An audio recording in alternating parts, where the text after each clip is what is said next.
नमस्कार. डेक्कन पोलच्या या नवीन भागामध्ये तुमचं स्वागत आहे. आणि आज आपण पुन्हा एकदा एक वर्तुळ पूर्ण करतोय. ते वर्तुळ लॉकडाऊनचं आहे.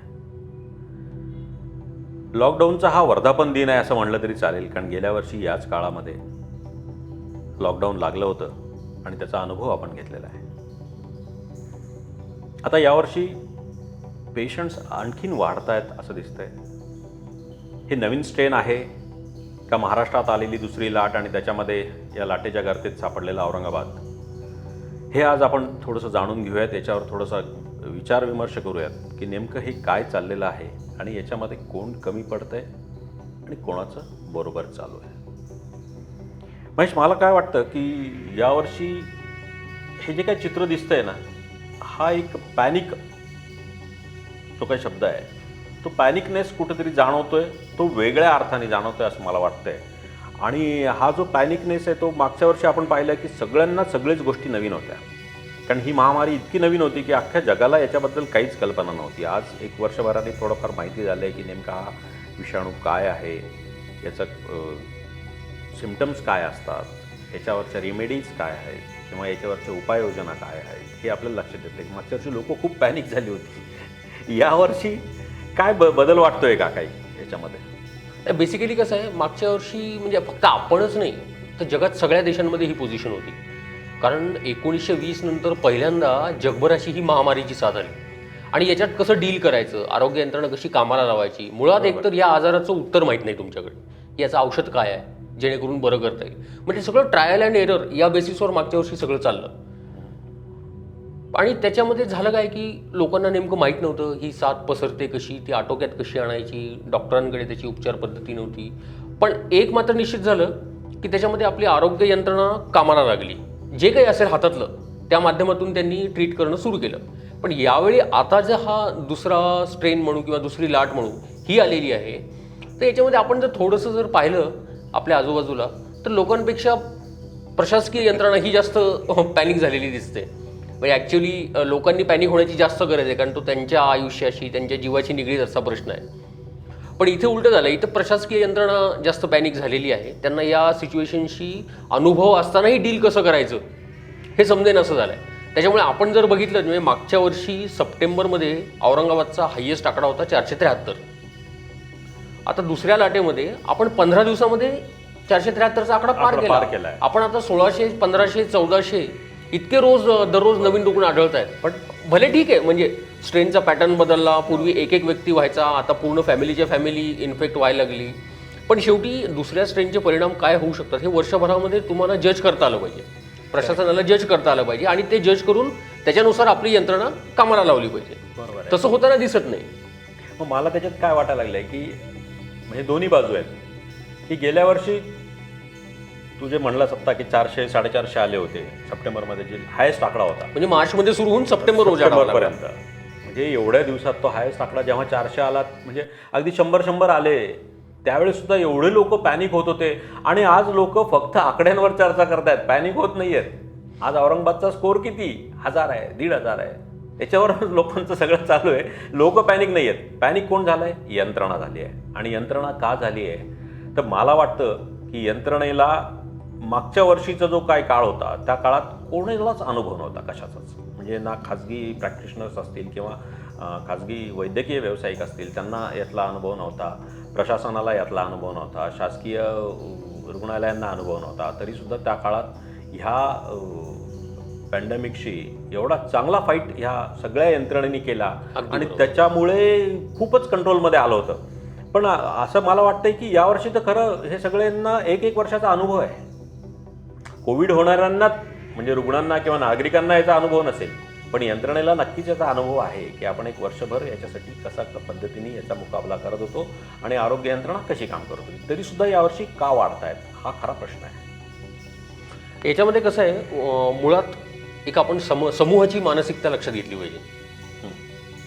बरोबर आहे. पहिल्या वर्षी लाट आली, अमुक हजार लोक त्याच्यात इन्फेक्टेड झाले, त्यातून बरे झाले. नंतर लाटेचं प्रमाण कमी होत गेलं, रुग्णसंख्या कमी होत गेली. लोकांना लवकर नॉर्मल लाईफ हवं होतं. अनेकांचे रोजगार अडचणीत आले होते, लोक जे हातावरचं पोट आहे त्यांना काम करणं गरजेचं होतं, उद्योगधंदे बसले होते, त्यांना त्यांचं उत्पादन वाढवून व्यवसाय वाढवून गाडी रुळावर आणणं आवश्यक होतं. या चक्रामध्ये अडकल्यानंतर जर इन्फेक्शनचा आकडा कमी आहे, रुग्णसंख्या कमी आहे, तर साहजिकच एक समूह म्हणून आपला समाज जो आहे किंवा सगळे लोक जे आहेत हे काहीसे रिलॅक्स होतात, गाफील राहतात. आणि त्या गाफील राहण्यामध्ये हे जे नियमांचं जे पालन आहे, मास्क घालणे, हात सॅनिटायझर करणे, गर्दी टाळणे, सोशल डिस्टन्सिंग, या गोष्टी आपण आपोआप बाजूला करत जातो. कारण तशा आपल्याकडे बेसिकली या नॉर्मल गोष्टींना महत्त्व देण्याची सवयच नाही आहे.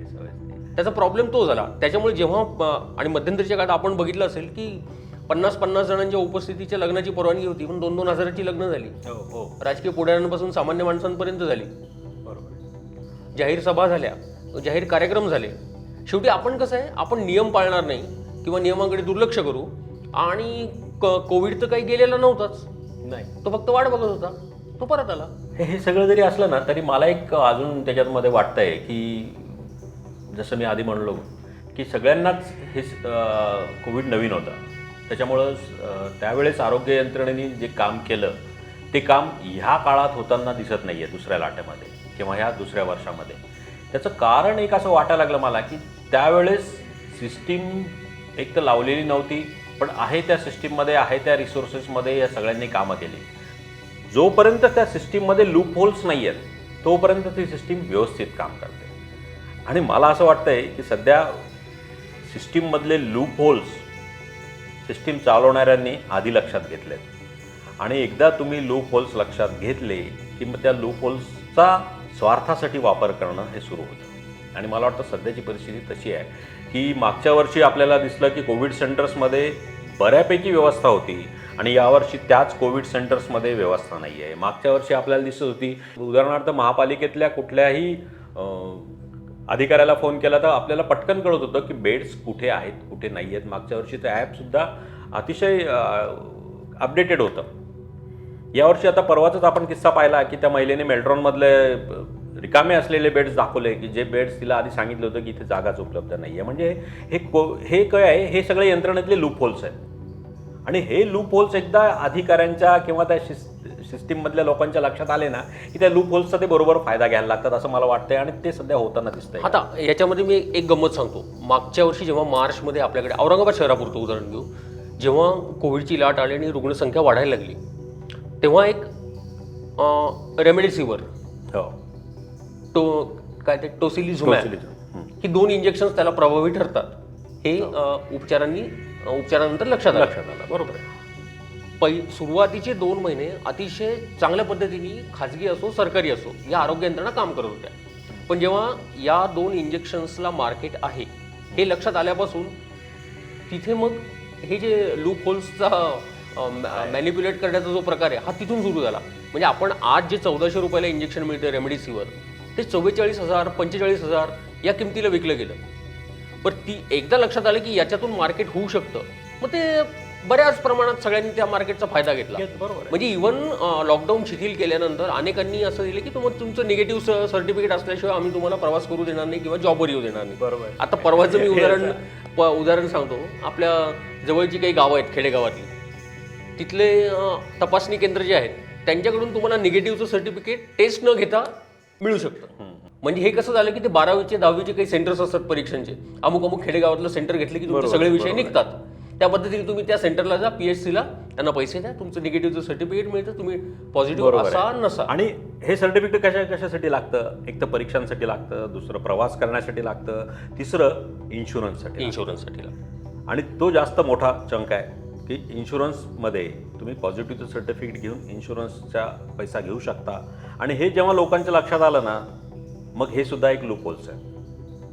म्हणजे हे याचा फायदा नागरिकांनी पण घेतला आहे, याचा फायदा यंत्रणा पण घेते आहे. आणि अशा वेळेस पुन्हा आपण सगळ्याच गोष्टींचा फायदा घेतो आहे की नियम आपल्याला पाळायचे नाही आहेत, आम्हाला काही होत नाही हे दाखवायचं आहे.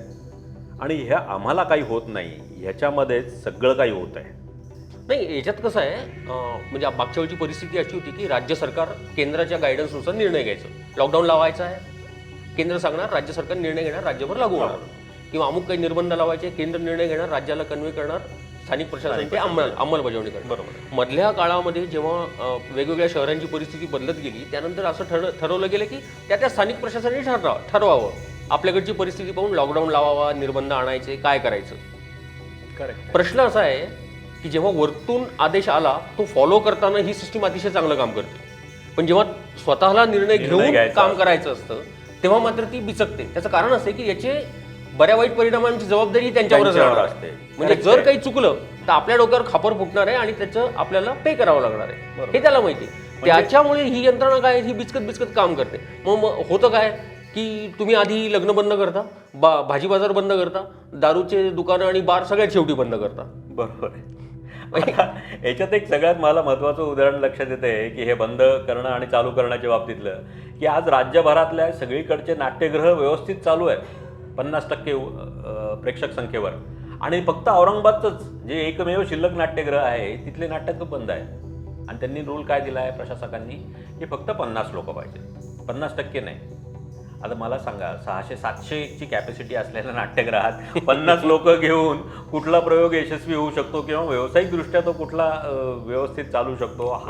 नाटकाची टीम असते तीच 50च्या पुढे 50च्या पुढे असते. आणि अशा वेळेस तुम्ही म्हणताय की म्हणजे तुझं म्हणला ना की ही जबाबदारी स्वतःवर घेतली किंवा स्वतः जबाबदारी घ्यायची असेल तर मग ते निर्णयांचा थोडासा परिणाम होतो. निर्णय काय होता त्याची भीती असते आणि त्यामुळे मग जबाबदारी घ्यायला यंत्रणा बिचकते.